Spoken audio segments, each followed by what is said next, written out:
र विकेट दिलाएका छन्। तेस्रो सफलता जितेन्द्र मुखियाले। जितेन्द्र मुखिया आज गजबको लयमा छन्। 2 चौका प्रहार गरिसकेका थिए रविन्द्र र तेस्रो बलमा विकेट गुमाउनु पुगेका छन्। 18 रनमा 3 विकेट गुमेको छ। 15 रन बनाउँदै पेभिलियन फर्किनेछन् रविन्द्र जङसाई। कर्णाली प्रदेश अब निकै नै ठुलो समस्यामा।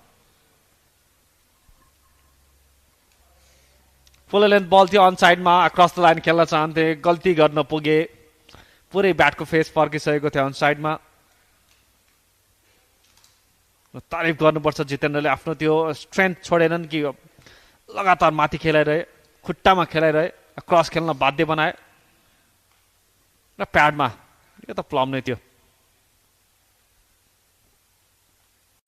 क्रस खेल्न खोजे, त्यो पेस छैन यो विकेटमा क्रस खेल्नको लागि। धेरै ब्याट्सम्यानहरू क्रस खेल्ने चक्करमा